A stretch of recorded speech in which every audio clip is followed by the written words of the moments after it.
कहते हैं ना, कुछ इच्छाएं इतनी खतरनाक होती हैं कि उनकी कीमत जिंदगी से नहीं बल्कि आत्मा से चुकानी पड़ती है। आज की कहानी एक ऐसी ही अंधेरी ख्वाहिश की है। एक ऐसा खौफनाक सौदा जिसने दो जिंदगियों को हमेशा के लिए एक कभी न खत्म होने वाले अभिशाप से जोड़ दिया। ये शब्द थे रागिनी के। एक ऐसी लड़की जिसके मन में एक जिद ने समझिए कि घर कर लिया था, और इस जिद के लिए वो किसी भी हद तक जाने को तैयार थी। पर उसे ये बिल्कुल नहीं पता था कि जिस रास्ते पर वो निकल पड़ी है ना, उसकी मंजिल सिर्फ और सिर्फ तबाही है। तो चलिए कहानी की शुरुआत करते हैं रागिनी के उस खतरनाक सौदे से। आखिर वो चाहती क्या थी? उसका मकसद था अपनी ही बहन के पति विक्रम को हासिल करना। ये एक ऐसा जुनून था जो उसे खींचकर अंधेरी ताकतों की दुनिया में ले गया। हुआ ये कि एक तांत्रिक के कहने पर रागिनी ने एक साधना शुरू की, 40 रातों तक शमशान घाट में बैठकर। अब ये कोई मामूली पूजा पाठ नहीं थी, नहीं, ये एक खबीस को बुलाने की रस्म थी।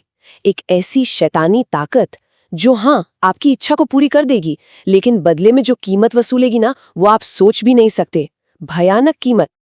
और फिर वो रात आई, 40वीं रात। उसकी साधना पूरी हुई और तभी उसके घर का लैंडलाइन बजा। फोन पर जो खबर मिली उसने रागिनी के पैरों तले से जमीन ही खींच ली। उसकी बहन अब इस दुनिया में नहीं रही थी। उसकी इच्छा पूरी हो गई थी, लेकिन शायद सबसे खौफनाक तरीके से। तो रागिनी की इच्छा तो पूरी हो गई, रास्ता साफ हो गया, पर क्या उसे वो मिला जो वो असल में चाहती थी? यहीं से उस सौदे की असली भयानक कीमत सामने आनी शुरू होती है। बहन के जाने के कुछ वक्त बाद रागिनी विक्रम के पास गई और उसके सामने शादी का प्रस्ताव रखा, लेकिन विक्रम का जवाब सीधा और साफ था, नहीं। उसने कहा कि वो अपनी आखिरी सांस तक सिर्फ अपनी पत्नी से ही प्यार करेगा। रागिनी का पूरा प्लान फेल हो चुका था।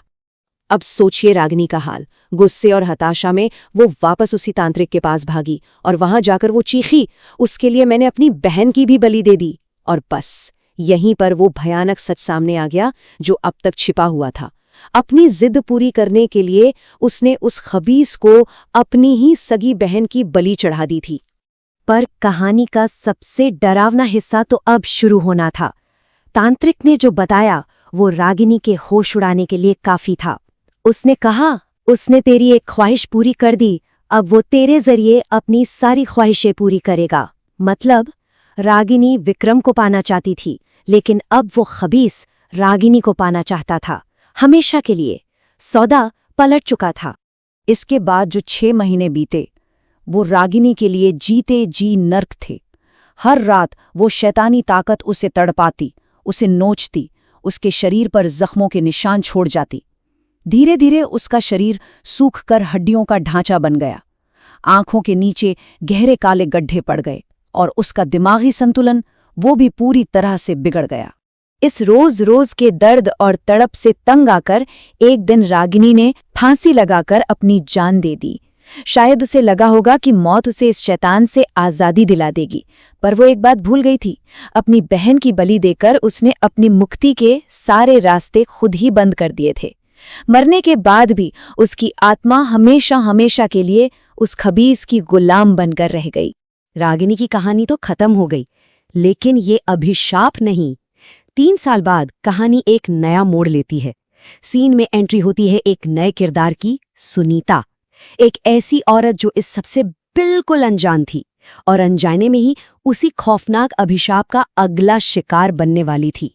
सुनीता अपने परिवार से मिलने अपने गांव जा रही थी, बिल्कुल एक आम सा सफर। लेकिन तभी रात के अंधेरे में बस खराब हो गई और बस कुछ पल के लिए वो पास की झाड़ियों में क्या गई कि उसकी पूरी जिंदगी एक अंतहीन बुरे सपने में बदल गई।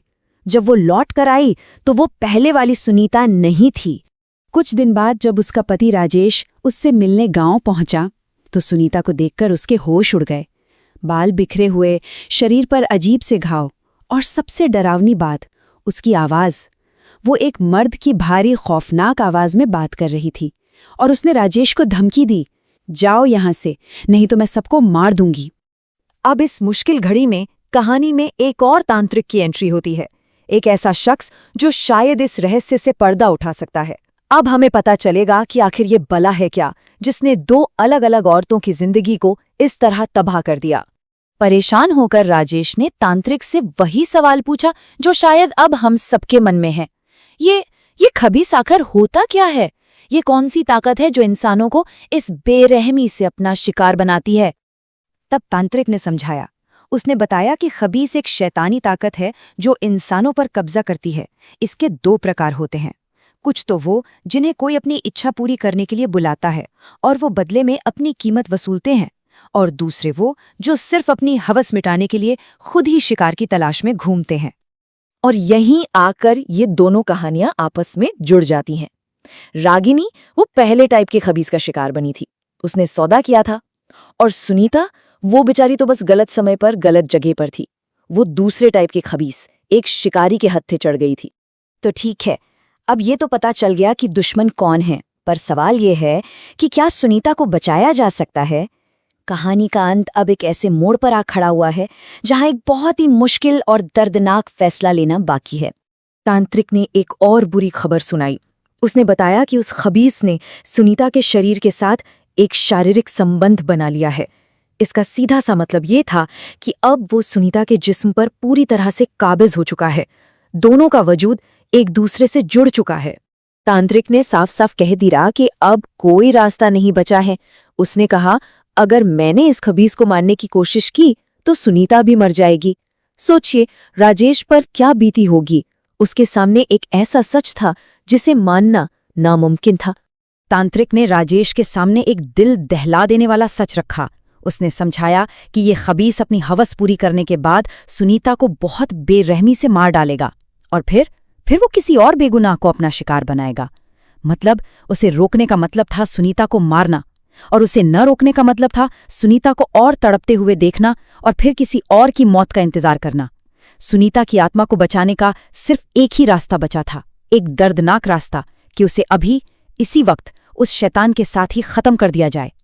और दिल पर पत्थर रखकर राजेश को ये बात माननी पड़ी। तांत्रिक ने आग का एक घेरा बनाया और अपनी मंत्रों की शक्ति से सुनीता और उसके अंदर मौजूद उस खबीस दोनों को हमेशा के लिए खत्म कर दिया। एक खबीस तो खत्म हो गया, सुनीता की आत्मा को शांति मिल गई। लेकिन ये कहानी एक बहुत ही डरावनी सच्चाई पर खत्म होती है। वो ये कि खबीस को भले ही मार दिया जाए, लेकिन वो अपनी हवस से कभी मुक्त नहीं होता। इसका मतलब ये है कि ये बुराई हमेशा कहीं न कहीं मौजूद रहेगी, हमेशा एक नए शिकार की तलाश में।